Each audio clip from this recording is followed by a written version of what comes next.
What's up, everybody? My name is Shannon, and I am still waiting for my Satyr, and today we are talking about Down Comes the Night by Allison Saft. So I originally saw this book on NetGalley. I actually got the review copy for it, and then I never read it because I got a little bit busy. But there was a lot of hype kind of starting to generate around it. It has a pretty cool premise. This is definitely very Gothic inspired. We are in a world where there are two countries at war over magic, over, who has the divine right or whatever. And then there's another country that doesn't have any magic, and they're just kind of on the sidelines.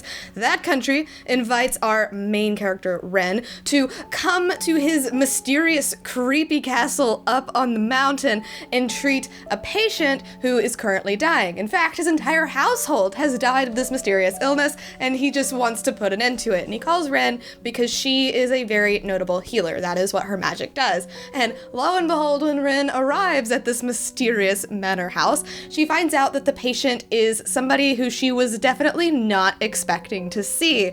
This was a really interesting premise. I really love that Gothic twist to it. I think the house was super creepy. Our, host was also very eccentric and very weird, and you're like, what is he doing? What is going on here? And of course, the romance that blossoms here with our two main characters was interesting as well. I do like that trope of the healer and the patient, and there's some really good one bed trope and all that. And we have, he thinks he's a monster and she's like, but you're not a monster. There's a lot of good tropes going on here. But I wasn't as into this book as I thought I was going to be. I did only give it 3 stars. For a long time, I thought I was gonna give it 4 stars, but I actually really struggled reading this, and I've kind of been going through my own type of stuff, and that could just be why I was having trouble sitting down to read. But I kept thinking to myself, and I kept telling my friends, I'm like, it's not bad. I just can't seem to get through it. And when I finished it, I think it's because it's doing a lot of things. To me, Down Comes the Night should just be in this manor house. It should just be Ren. It should just be Hal. It should just be Alistair Laurie. It should just be them in this house figuring out this mystery, and it's that kind of murder mystery, dark academia kind of story. But it's not. It also goes beyond that, because we have these two countries. There's a lot of politics. There's a lot of stuff going on with Ren's backstory and other characters. And I actually was really confused about how the story was set at the beginning. I thought it was a little bit more medieval because of the words that were used. And then we go to this manor house and there's electricity, and it was very clear that this was a little bit more turn of the century kind of thing. So it just felt a little bit disjointed. And I definitely think Ren was an interesting character. She's also bisexual, which was fun to explore as well. But it was a little bit strange because the female love interest kind of becomes an antagonist, which was a little bit weird. And also just, she's the only one who gets any kind of development. Everybody else is just kind of there for Ren. So when it came to either love story, our actual love interest with Hal was just a little bit hollow. I was still there for the tropes. He's the dark, broody bad boy, and he thinks he's a monster and he's killed so many people, and whatever. The tropes are great and they're there.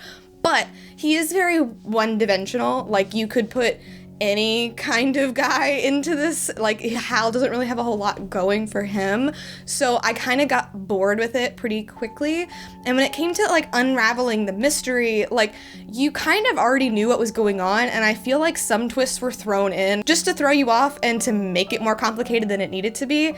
And Ren also makes several decisions that she only makes to make the book longer. When it happened a second time, I was like, okay, y'all didn't need to go do this. You only did this to make this book longer.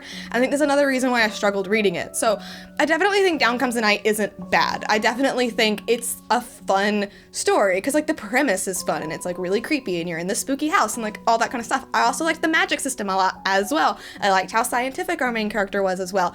But when it came to the story and when it came to the pacing and how things were put together, it just got a little bit too drug out. None of the characters were super fully realized, super fleshed out.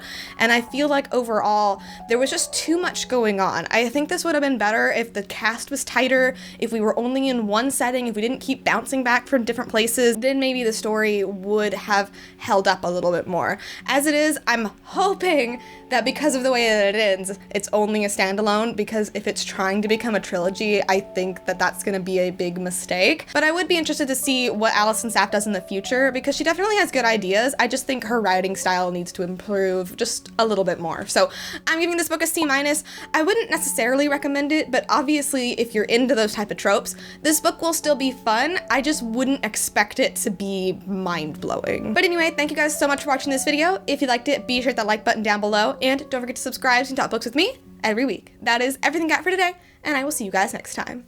Bye!